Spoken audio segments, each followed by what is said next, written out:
Picture the smartest person you've ever met. Now multiply that by 10. Now give them the body of an Olympic athlete, a billion-dollar fortune, and a genuine, sincere desire to save the world.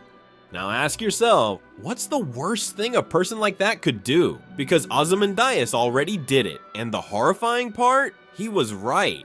All these years, John was helping me replicate his power, unaware of how I plan to use it.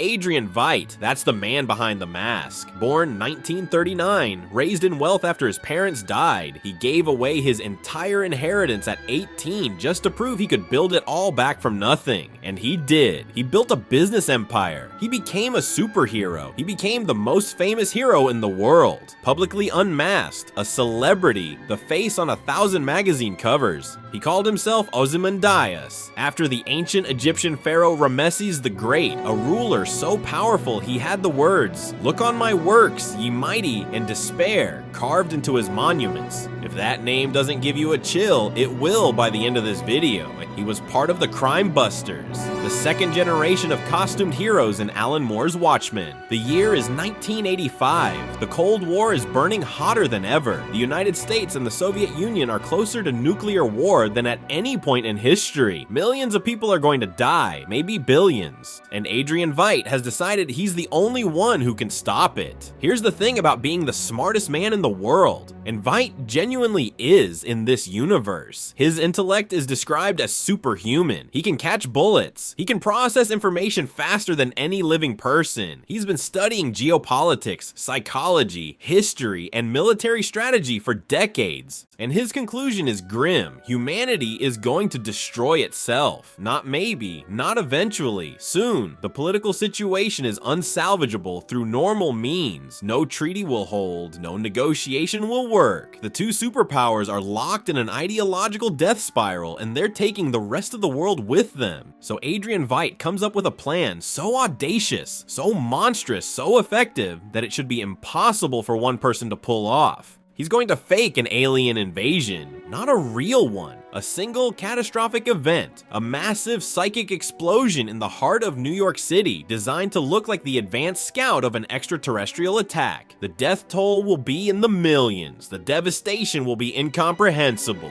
But the United States and the Soviet Union will have something they've never had before, a common enemy, something outside themselves, something that makes the Cold War feel small and petty and suicidal. They'll unite, they'll have to, and millions will die so that billions can live.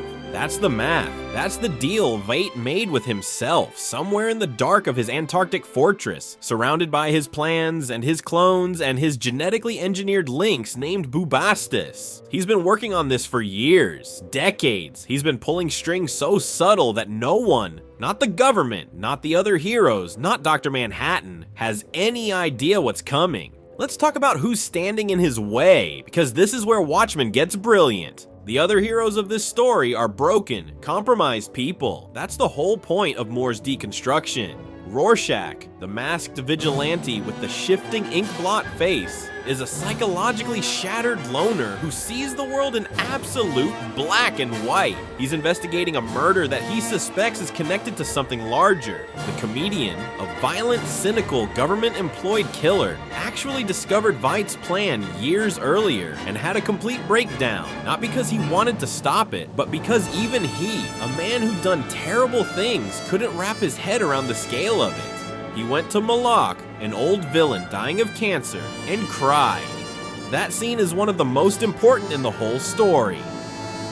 The comedian who laughed at everything, who built his entire identity on the joke of human nature, finally found something he couldn't laugh at, so Veidt killed him, threw him out of a window. That's where Watchmen begins, with the comedian's murder. Night Owl and Silk Spectre are retired, each wrestling with their own identity crises, slowly pulled back into the world by the mystery of who's killing costumed heroes. And then there's Dr. Manhattan, the only character in Watchmen with actual superpowers. A man who was disassembled at the atomic level in a lab accident and rebuilt himself as a godlike being. He can see time. He can manipulate matter. He is effectively a nuclear deterrent all by himself. Veidt neutralized him too. He fed radiation to everyone Dr. Manhattan had ever been close to, triggering cancer diagnoses that the media blamed on him. Dr. Manhattan, increasingly alienated from humanity anyway, retreated to Mars. He removed the god from the board. Then he executed his plan. The heroes piece it together too late. Rorschach and Night Owl track the clues to Antarctica, to Veidt's fortress, Karnak. They confront him, and in one of the most chilling scenes in comic book history, Veidt tells them everything. You see,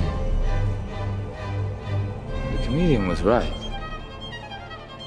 Humanity's savage nature will inevitably lead to global annihilation. So in order to save this planet, I had to trick it. With the greatest practical joke in human history. He monologues. He explains the whole plan step by step with the calm confidence of a man who has already won. And then Night Owl says what the reader is thinking. You're insane. And Veidt says, I'm not a comic book villain. He didn't leave them a button to press. He didn't trap them in an elaborate death machine. He looked at the screen behind him and showed them the news feeds. It had already happened. New York City, 3 million dead, the psychic shockwave, the fake alien creature. Already done 35 minutes ago while they were talking. The world was already changing. Dr. Manhattan arrives. Dr. Manhattan, who can perceive all of time simultaneously, who sees every consequence, every ripple, and he agrees with Veidt. The plan is working. The superpowers are standing down. Peace is taking hold. Rorschach wants to expose it anyway. He can't live with the secret, can't accept that 3 million deaths should be protected, swept under the rug, turned into the foundation of a lie. And Dr. Manhattan kills him. Out in the snow in Antarctica, Rorschach walks away from the others, pulls off his mask, and tells Manhattan to do it because he won't stay quiet, and he knows it. And Manhattan, calculating the greater good with the cold logic of a god, does it.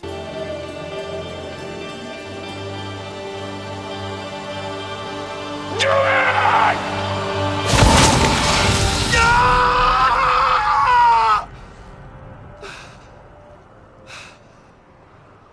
And Ozymandias, the man who planned all of this, sits in his fortress and asks Dr. Manhattan the only question he has left. I did the right thing, didn't I? It all worked out in the end.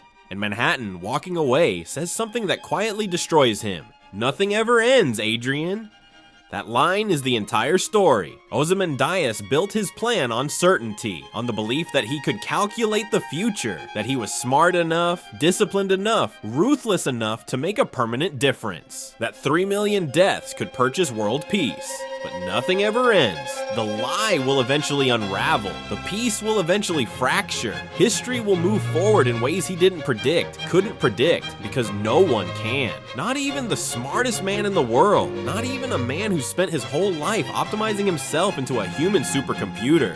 Moore named him after Ozymandias deliberately, the Shelley poem. The king who built monuments to his own greatness, and whose monuments are now rubble in an empty desert. Look on my works, ye mighty, and despair. The irony of the poem, the thing that makes it timeless, is that the king thought his works would last forever, and they didn't, and he never knew. Veidt might not know either. Here's what makes Ozymandias different from almost every other villain in comics. He's not cruel. He doesn't enjoy suffering. He's not doing this for power, or money, or revenge. He genuinely believes he's saving the world. And the horrifying thing, the thing that makes Watchmen so enduringly uncomfortable, is that the story never fully proves him wrong. The news feeds show the world pulling back from the brink. The plan appears to work. Moore doesn't give you the easy out. He doesn't have Ozymandias cackle. He doesn't have the scheme fail in a satisfying way. He leaves you sitting with the question, what if the utilitarian math is actually correct? What if 3 million deaths really did save billions? Can you condemn a man for that? Can you forgive him? Ozymandias represents the terrifying endpoint of a certain kind of intelligence, The kind that's so confident in its own calculations that it stops asking whether it should do something and only asks whether it can. He's the smartest man in the world, and that's exactly what makes him monstrous. Alan Moore created Ozymandias as part of a larger argument about power, heroism, and self-delusion. The idea that the mask we wear changes us, and that the desire to save the world can be just as dangerous as the desire to destroy it. Veidt thought he was Alexander the Great. He thought he was Ramesses. He thought his works would endure, but nothing ever ends. If you want to dive deeper, Watchmen is essential reading, one of the few comics that genuinely changed the medium. And if you've already read it, drop your take in the comments. Was Veidt right? Could you have made the same choice?